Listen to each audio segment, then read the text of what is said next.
18 जनवरी 2025 को आपको बिल्कुल ऐसा ही पेपर गणित का बिल्कुल 100% ऐसा ही पेपर नजर आने वाला है। दोस्तों बिल्कुल ये न्यू पैटर्न पर पेपर बनाया गया है। इसका जो मानसिक योग्यता का सोल्यूशन है मैंने पिछली वीडियो में आपको बता दिया था, और आज की इस वीडियो में बिल्कुल गणित का जो न्यू पैटर्न है पेपर है बिल्कुल वैसा ही मैं आपको सॉल्व कराने वाला हूँ। जैसे गणित का पेपर होता है ना, बिल्कुल न्यू पैटर्न पर एक बिल्कुल पेपर तैयार किया गया है। गणित का बिल्कुल न्यू पैटर्न वाला पेपर है। दोस्तों मेरा नाम उपेंद्र रावत और आप देख रहे हैं JNV24U। आप सभी को पता होगा कि मैं जवाहर नवोदय विद्यालय का स्टूडेंट आप सभी को अपने यूट्यूब चैनल पर बिल्कुल फ्री में आप सभी को मैं पढ़ाता हूं। तो फटाफट इस चैनल को सब्सक्राइब कर लीजिएगा और बेल आइकन को भी प्रेस कर लीजिएगा। तो यहाँ पर सबसे पहले हम क्या करेंगे, गणित को पोर्शन को सॉल्व करेंगे, क्योंकि आपके लिए गणित ही इंपॉर्टेंट है। देख लो सबसे पहले यहाँ पर क्या बताऊँ। जैसे मानसिक योग्यता आपका हो गया, ये तो सभी बच्चे कर लेते हैं। मैं आप इससे बता दूँ कि देखो इसको बच्चे सभी लोग कर लेते हैं। इसमें आपको पता होगा कि 40 प्रश्न आते हैं, तो आपको पता होगा कि ज़्यादातर बच्चे यानी कि 38 से लेकर 40 के बीच में कर लेते हैं। सभी कि बोलोगे 99% इसे कर लेते हैं, यानी कि मानसिक योग्यता के पोर्शन को सभी लोग कर लेते हैं। और ये हिंदी को भी कर लेते हैं, आप सभी को पता होगा हिंदी को भी कर लेते हैं। मगर जो बात फंसती है वो फंसती है आपकी गणित में। किसमें फंसती है? गणित में जो बच्चे फंसते हैं बस उसी, अगर आपने क्वेश्चनों को कम सॉल्व किया तो आपका सिलेक्शन ही नहीं होगा। आपके लिए गणित जो आपका सिलेक्शन दिलाती है वो आपका मैथ ही होता है। तो इस वीडियो में मैथ का पूरा हम सेक्शन कवर करने वाले हैं। तो यहाँ पर मैथ का पहला प्रश्न क्या कहता है, देख लेते हैं कि मैथ का यहाँ पर पहला प्रश्न क्या कहता है। सबसे पहले यहाँ पर मैथ का प्रश्न क्या कहता है कि 2 अंकों की सबसे बड़ी संख्या जो 0, 9, 4, 6 से बनी है संख्या ज्ञात करो। भैया 2 अंकों की सबसे बड़ी संख्या यहाँ पर अंक बता दिया गया है कि 0, 9, 4, 6 से बनी है, यानी कि 2 अंकों की सबसे बड़ी संख्या इसमें बताया गया है। ठीक है, तो इसमें प्रश्न में क्या गया है, 2 अंकों की सबसे बड़ी संख्या बनी है। तो 2 अंकों की सबसे बड़ी संख्या नहीं, इसमें जो हमारा बनेगा 1, 2, 4 अंकों की सबसे बड़ी इसमें संख्या बताया गया है। तो इसमें थोड़ा टाइपिंग में मिस्टेक हुआ है कि 4 अंकों की इसमें मान सकते हैं। ठीक है, तो यहाँ पर 4 अंकों की कितने दिए गए अंक, बोलोगे 0, 9 और 4 और 6 दिया गया। बिल्कुल। अब यहाँ पर अगर सबसे बड़ी बनानी है तो सबसे बड़ा अंक कौन है, बोलोगे 9 है तो 9 को लिख लो। उससे बड़ा कौन है, बोलोगे 6 तो 6 को लिख लो। और उससे बड़ा कौन है, बोलोगे 4 तो ये 4 लिख लो। उससे बड़ा 0, तो यही होगी हमारी यानी कि 0, 9 और 4 से बनी सबसे बड़ी संख्या। तो इसमें डी ऑप्शन करेक्ट ऑप्शन हो जाएगा। आप नेक्स्ट प्रश्न देख लेते हैं कि नेक्स्ट प्रश्न क्या कहता है। देखो नेक्स्ट प्रश्न हमारा बोलता है कि भिन्न 0/5 इसका क्या मतलब है, इसका अर्थ क्या है, इसका मान क्या है, यही तो पूछा है। तो जब भी आपसे हंस में, यानी कि हंस में ये वाला ऊपर वाला होता है हंस, सभी को पता होगा, और जो नीचे वाला होता है वो हर होता है। तो जब भी आपसे जो हर यानी कि अंश जो आपका कभी भी 0 हो तो उसका मतलब पूरे भिन्न का मतलब आपका 0 ही होगा, 0 होगा। अब सर ये तो आप जान गए, तो यानी कि अगर 0 ऊपर दिया गया है तो आपका मतलब क्या होगा, पूरे भिन्न का 0 अर्थ होगा। अगर आपसे 5 ऊपर और यानी कि बोलोगे हर में 0 दिया गया तो इसका क्या मतलब होगा, इसका कोई तरह आज तक इसका मान ही नहीं निकाल पाया, तो यहाँ पर बोलोगे अनंत तक जाएगा, यानी कि ये भी कह सकते हैं इसका पता नहीं। तो ठीक है, तो इसमें प्रश्न में पूछा गया था कि 0/5 का अर्थ 0 होगा। ठीक है, तो ये आपको याद रखना है और ये भी आपको याद रखना है। तो ए ऑप्शन करेक्ट ऑप्शन हो जाएगा। अब यहाँ पर नेक्स्ट प्रश्न, इनमें से कौन सी रेखा यानी कि रेखा खंड लाइन है। तो जब भी मैंने आपका जो मैंने चैप्टर पढ़ाया था यानी कि रेखा खंड यानी कि रेखा गणित मैंने चैप्टर पढ़ाया था, तो रेखा खंड क्या होता है भैया, जिसकी लंबाई हो चाहे 5 सेंटीमीटर हो, एक निश्चित लंबाई होनी चाहिए। तो यहाँ पर बोलोगे जिसकी निश्चित लंबाई हो, तो यानी कि बी ऑप्शन सही हो जाएगा। ठीक है, अब यहाँ पर यह प्रश्न, एक आम का मूल्य 400 है तो 2 आम का मूल्य, बहुत ही सरल क्वेश्चन। एक आम का मूल्य अगर कितना है 400 है तो 2 आम का मूल्य 800 हो जाएगा। तो यहाँ पर कौन सा हो जाएगा, डी ऑप्शन करेक्ट ऑप्शन हो जाएगा। जो प्रश्न मैं आपको सोल्व करा रहा हूँ ये आपके जो है प्रवेश परीक्षा में आने की आपसे क्या है संभावना है। ठीक है, तो ये बिल्कुल इंपॉर्टेंट क्वेश्चन आपके लिए हो जाएंगे। अब यहाँ पर ये प्रश्न देख लो क्या बोलता है। कहता है कि संख्या 3, 4, 9, 8, 7 को निकटतम 10 तक मान। बहुत ही सरल है, मगर इसको जब आपको कॉन्सेप्ट पता होगा तभी क्वेश्चन को सॉल्व करेंगे। कितनी संख्या दी गई, 3, 4, 9 और 8, 7। तो 10 तक निकटतम मान बताना है भैया। 10 कहाँ पर है, 10 तो बताओ। इकाई, दहाई, सैकड़ा, सैकड़ा का मतलब 100। तो 10 इकाई जो यहाँ पर आता है, इकाई जो यहाँ पर आता है इसका मतलब ही होता है 10। क्या होगा, इकाई। और दहाई का मतलब यहाँ पर क्या हो जाएगा, दहाई का मतलब आपसे क्या हो जाएगा, देखो इकाई, ये इकाई हुआ। दहाई, दहाई का मतलब क्या होता है 10 होगा। दहाई का मतलब आपका 100 होगा, सॉरी यहाँ पर ये नहीं होगा। दहाई का मतलब क्या होता है, अब बोलोगे यहाँ पर 10 होता है। और यहाँ पर इकाई, दहाई, सैकड़ा, सैकड़ा का मतलब क्या होता है 100 होता है। तो समझ गए बात हमारी। तो इसका मतलब, इसका मान तो आपको बताना है ना। तो इसका मान मतलब 3, 4, 9 और 8। 7 का मतलब जब भी आपसे कहता है कि निकटतम मान बताओ, तो 8 का आपको पता है, तो 8 के आगे वाला अंक कौन सा है, 7। तो जब भी मैंने बताया था, अगर 0 से 4 तक है कोई भी ऐड नहीं होगा। अगर 5 से कुछ ऊपर वाला अंक जैसे 7, 8, 9 हो गया तो उसमें 1 प्लस होगा। क्या होगा, 1 प्लस। तो यहाँ पर 3, 4, 9 और इसमें क्या हो जाएगा, इसमें एक ऐड होगा तो यहाँ पर हो जाएगा 9 और आगे 0 हो जाएगा। तो यही हमारा करेक्ट ऑप्शन हो जाएगा, ठीक है। तो इसमें ऑप्शन में थोड़ा मिस्टेक दिया गया है कि 10 तक इसमें नहीं मान बताना था। तो इसमें ऑप्शन में थोड़ा इसे मैं सही कर लूँगा। PDF में जब भी आपको प्रोवाइड कराऊंगा तो उसमें मैं सही कर दूंगा, ठीक है। अब यहाँ पर निम्नलिखित में से कौन सी संख्या, क्या बोलता है, निम्नलिखित में से कि कौन सी संख्या 2, 4, 6 व 5 से विभाज्य है। तो भैया 2 का भाज्यता का नियम समझ लो। 2 का भाज्यता का नियम, इकाई अंक 0, 2, 4, 6 होना चाहिए। 4 का भाज्यता का नियम, अंतिम 2 अंक किससे विभाजित होने चाहिए, 4 से विभाजित होने चाहिए। कि बोलोगे अंतिम, क्या बोलोगे, अंतिम 2 अंक। क्या बोलोगे, अंतिम 2 अंक। 6 का भाज्यता का नियम, 6 का भाज्यता का नियम, जो संख्या किससे 2 से और 3 से विभाजित होगी तो वो क्या होगी, 6 से हो जाएगी। 5 का भाज्यता का नियम क्या होता है, 0 इकाई अंक और 5 इकाई अंक आपका क्या होना चाहिए। तो पहले 2 से कटेगी, इसका इकाई अंक 7 है, बिल्कुल नहीं कटेगी, तो ए ऑप्शन हमारा गलत हो जाएगा। ये वाली कटेगी, यानी कि इसका इकाई अंक 0 ये कट रहा है, इसका यानी कि अंतिम 2 अंक भी कट रहे हैं इसके। 6 का 6 से कट रही, 5 से भी कटे, तो हमारा बी ऑप्शन करेक्ट ऑप्शन हो जाएगा।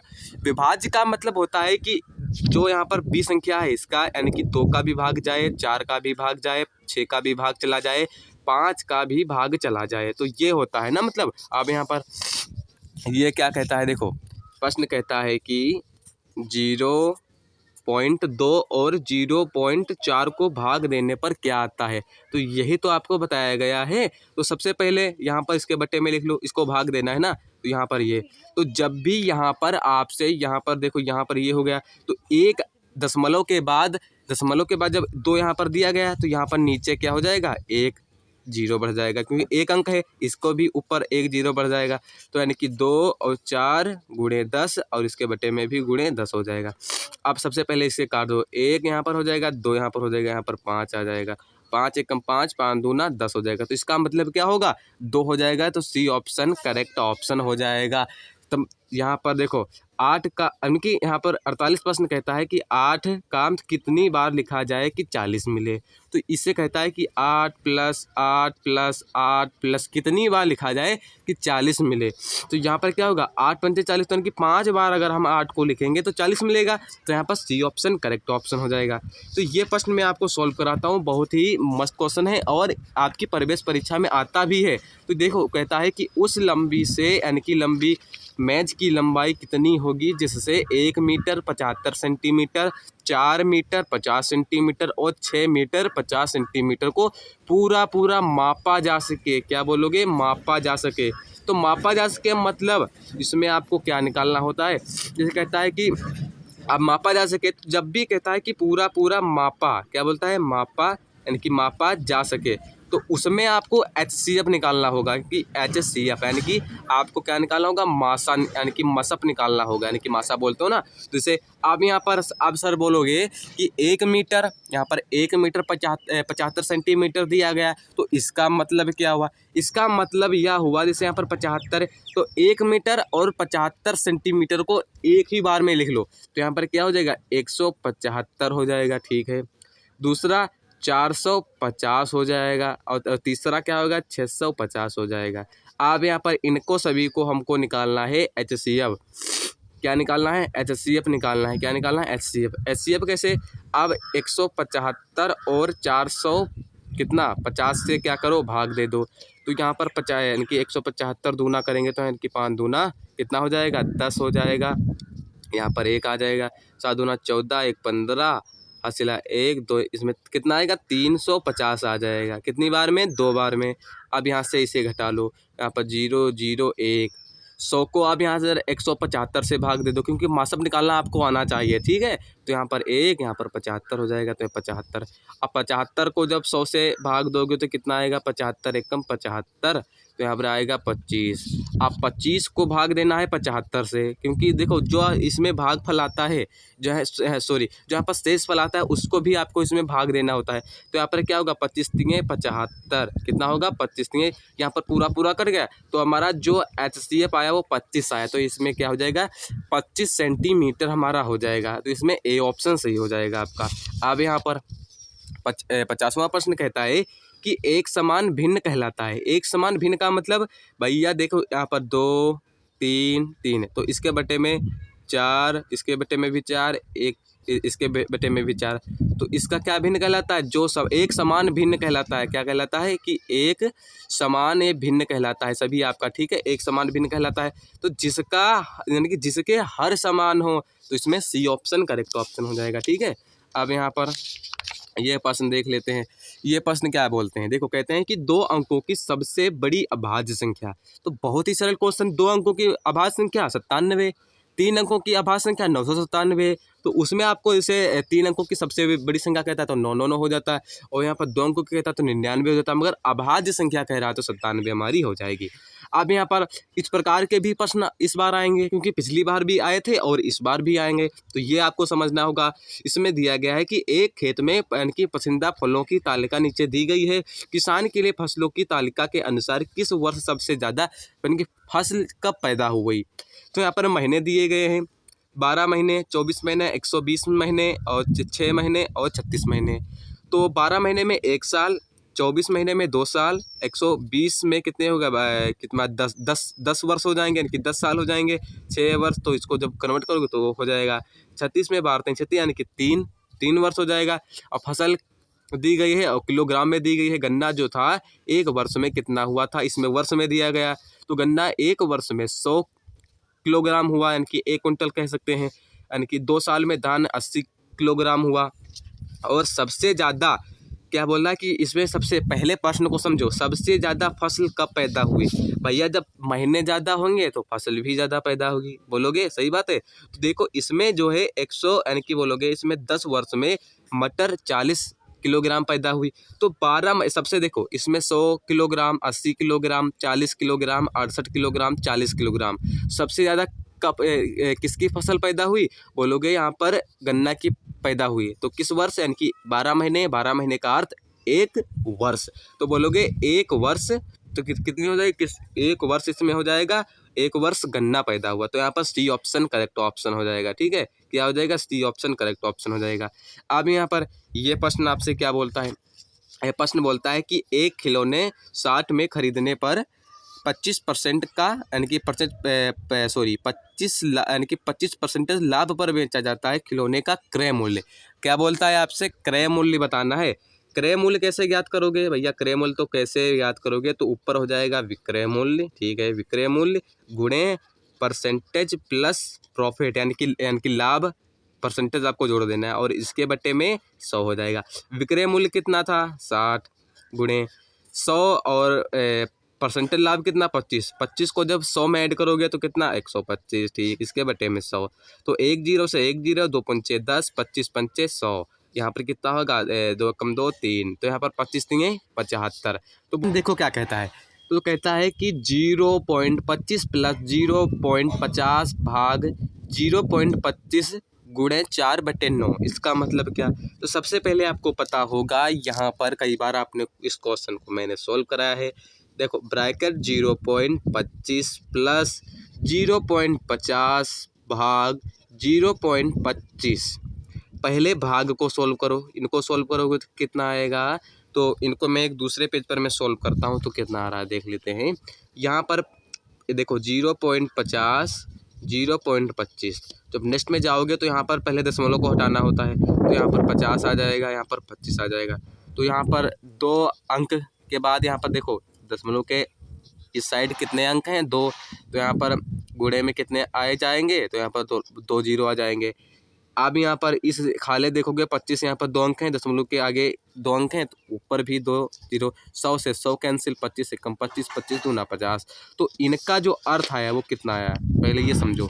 जो इनका जो अर्थ आ गया वो कितना आ गया, बोलोगे 2 आ गया। अब 0.25 में यहाँ जब 2 प्लस ऐड करोगे तो कितना आ जाएगा, तो बोलोगे 2.25 आ जाएगा। कितना है, ठीक है। अब इसके बाद कहता है कि 0, तो इसको जब दशमलव हटाओगे तो यहाँ पर 2 और यहाँ पर 5 आ जाएगा, और यहाँ पर दशमलव हटाए तो नीचे 2 जीरो आ जाएंगे। गुणे कितना दिया गया, गुणे यहाँ पर दिया गया था 4/9 दिया गया था, तो यहाँ पर 4/9 आ जाएगा। कितना, 4/9। तो इसको काटो पहले, तो जब इसको काटोगे तो यहाँ पर आएगा, यहाँ पर 5 से काटो, यानी कि 20 पंचे 100। अब इसको 4 पंचे 20 पचम 25, ये कट गया। 4 एक कम 4, 4 पंचे 20, यहाँ पर आएगा 5, 9 पंचे 45, यानी कि 9 यहाँ पर है। 9 से 9 कैंसिल, कितना बच्चा, 1। तो 1 हमारा करेक्ट ऑप्शन हो जाएगा। तो यानी कि बोलोगे डी ऑप्शन करेक्ट ऑप्शन हो जाएगा। अब यहाँ पर ये प्रश्न देख लेते हैं। किसी वस्तु के क्रय मूल्य व विक्रय मूल्य का अनुपात 5:4 है तो लाभ प्रतिशत। तो भैया देखो, जो यहाँ पर जो जब भी आपसे रेशियो को यानी कि जब भी अनुपात के प्रश्न की जो रेशियो आपका होगा वो 5:4 दिया गया। जो पहला होगा इसको आपको क्या मानना है, इसको आपको क्रय मूल्य मान लेना है, और ये आपका क्या हो गया, विक्रय मूल्य, यानी कि क्या बोलोगे, विक्रय मूल्य। क्या हो जाएगा, ये हमारा विक्रय मूल्य हो जाएगा। यानी कि जो 5 बिक रहा था क्रय और इसको बिक रहा था, तो इसमें तो क्वेश्चन थोड़ा क्रय मूल्य विक्रय मूल्य का अनुपात, तो यहाँ पर 6 कर लोगे, ठीक है। तो इसमें थोड़ा वो गलती हो गया है, तो जो 4 नहीं होगा ये 6 हो जाएगा। तो ये आपका विक्रय मूल्य। देखो 5 रुपये का था, 6 रुपये का लाभ कितना हुआ, 5 रुपये की वस्तु थी, 6 रुपये में बेचा, 1 रुपये का लाभ हुआ। तो कहता है लाभ प्रतिशत। लाभ प्रतिशत ज्ञात किया जाता है, तो सबसे पहले लाभ पता हो, गुणे 100, यानी कि गुणे 100 और इसके बटे में क्रय मूल्य हो, ठीक है। लाभ कितना, 1 रुपये का गुणा 100 हो जाएगा। किस पे लाभ हुआ, 5 रुपये पर, यानी कि 20% आ जाएगा। तो इसमें कौन सा, बी ऑप्शन करेक्ट ऑप्शन हो जाएगा। अब यहाँ पर ये प्रश्न क्या बोलता है, देखो ये प्रश्न मैंने कई बार कराया है और ये आपको करना भी चाहिए। मोहिनी ने एक कार 2 लाख में खरीदी, वह उसकी मरम्मत पर 50,000 लगाए, यानी कि उसके लगाई। तो यदि वह बेचने पर 20% का लाभ कमाना चाहती है तो उस कार का विक्रय मूल्य। जब भी आपसे कहता है कि विक्रय मूल्य, ये सूत्र सभी याद कर लेना। विक्रय मूल्य ज्ञात करना हो तो सबसे पहले आएगा क्रय मूल्य, ब्रैकेट में आपका हो जाएगा, क्या हो जाएगा, 100 और प्लस प्रॉफिट, यानी कि लाभ प्रतिशत जोड़ देना है, और इसके बटे में 100। अब इसको जब आप करोगे तो यानी कि 100 में जब प्रॉफिट को यानी कि 20% को जोड़ोगे 120, और इसके बटे में 100 आ जाएगा। इसको काटो, 0 से 0 कैंसिल, 6 दूना 12, 5 दूना कितना आया, 6/5 आ गया। क्रय मूल्य कितना, 2 लाख में 50,000 को भी ऐड करना है, सीधे नहीं ये करना है कि 2 लाख को ऐसे रख दिया। 2,50,000 को जब ऐड करोगे तो कितना आएगा, 25 जीरो, तो यहाँ पर कितना आ जाएगा, 2,50,000 आ जाएगा। अब गुणे 6/5, इसको काट लोगे 5 25, कितना हो जाएगा, 5 25, और यहाँ पर इसकी जो मल्टीप्लाई कर दोगे 56 कितना हो जाएगा, 30। तो यहाँ पर हमारा हो जाएगा 30 हो जाएगा, ठीक है। तो यहाँ पर 30 हो जाएगा, यानी कि 3 लाख हो जाएगा। तो यहाँ पर सी ऑप्शन करेक्ट ऑप्शन हो जाएगा। अब यहाँ पर यह प्रश्न बोलता है कि यदि, क्या बोलता है, देखो यहाँ पर बोलता है कि यदि 2 रेखाएं एक दूसरे को 90 डिग्री पर काटती हैं तो उन्हें कौन सी रेखा कहते हैं। देखो 2 रेखाएं भाई इस तरीके से एक दूसरे को काट रही हैं, तो कहता है कि 90 डिग्री पर, तो यानी कि ये वाला जो कोण है कितना डिग्री है, 90 डिग्री का कोण है। तो यानी कि कौन सी रेखा है, समवर्ती है, सरल रेखा है, लंबवत रेखा है, रेखाखंड है। तो जब भी कहता है कि एक दूसरे को काटती 90 डिग्री पर काटती हैं तो उन्हें बोला जाता है लंबवत रेखा। क्या बोला जाता है, लंबवत रेखा क्या बोला जाता है। तो यहाँ पर सी ऑप्शन करेक्ट ऑप्शन जो है, इनको आपको याद रखना है। तो बेसिक क्वेश्चन ये आपको याद रखने पड़ेंगे, ठीक है, यानी कि सी ऑप्शन हो जाएगा। अब यहाँ पर क्या बोलता है, एक दुकानदार एक बॉल पेन को 12 रुपये या 5 बॉल पेन पैकेट को 200 में बेचता है। यदि मोहन ने 10 बॉल पेन खरीदा तो उसे कितने पैसे देने पड़ेंगे। पैसे का मतलब देखो, एक जो पेन है वो 12 रुपये में बेच रहा है, ठीक है। और जो 5 बॉल पेन है यानी कि 5 के पैकेट है वो कितने का, 200 रुपये का बेच रहा है भैया। बॉल पेन को 200 यानी कि पैकेट को 200 में बेचता है। यदि 10 यानी कि 10 बॉल पेन खरीदता है तो पैकेट कितने बन गए, 5 दूना 10, 2 पैकेट बन गए। 2 यानी कि एक पैकेट का मूल्य 200 रुपया, 2 पैकेट का मूल्य कितना हो जाएगा, 400 हो जाएगा। 2 पैकेट खरीदे ना, तो यहाँ पर ए ऑप्शन करेक्ट ऑप्शन हो जाएगा। अब यहाँ पर ये प्रश्न देख लो, ये वाला कहता है कि संख्या 8, 3, 4, 5 अभाज्य संख्या यानी कि अभाज्य संख्या का वर्गों का योगफल। तो भैया अभाज्य संख्या इनमें कौन सी हैं, 3 हमारी अभाज्य संख्या है, 5 एक हमारी अभाज्य संख्या, 3 का वर्ग 3 3 9, 5 का वर्ग 25। जब 25 और 9 को ऐड करोगे तो कितना आएगा, 9 4 34 आ जाएगा। कितना हो जाएगा, 34 इज द राइट ऑप्शन हो जाएगा। अब यहाँ पर ये प्रश्न, यदि 3 या यहाँ पर 3 कहता है और या अधिक रेखाएं एक बिंदु से होकर गुजरती हैं तो कौन सी रेखा कहलाती है या कहा जाता है। तो यही तो बोला कि भैया देखो 1 2 3 4 5 ये कौन सी रेखा है। देखो एक जैसे 2 जैसे हो गई, जब बोलता है कि 2 जब होंगी रेखा एक दूसरे को काटेंगे लंबवत रेखा हो जाएगी, समवर्ती रेखा होगी। तो ए ऑप्शन करेक्ट ऑप्शन हो जाएगा। जब भी 1 line 2 line 3 line 4 line 5 line 6 line 7 line 8 line एक दूसरे पर अधिक लाइन है यानी कि एक जैसे तो 3 से तो अधिक होनी चाहिए, तो समवर्ती रेखा वो कहलाती है, ठीक है। तो ए ऑप्शन करेक्ट ऑप्शन हो जाएगा। तो इसी प्रकार से हम नेक्स्ट वीडियो में आपको मानसिक योग्यता को पोर्शन सोल्व कराने वाले हैं, और जो दूसरी वीडियो आएगी वो हिंदी पर बिल्कुल पेपर यानी कि जिस तरीके से पूरा पेपर मैं सोल्व कराने वाला हूँ। तो आज के लिए बस इतना ही, तो मिलते हैं ऐसे ही नेक्स्ट वीडियो में। तो जय हिंद, वंदे मातरम, धन्यवाद, टाटा, बाय बाय।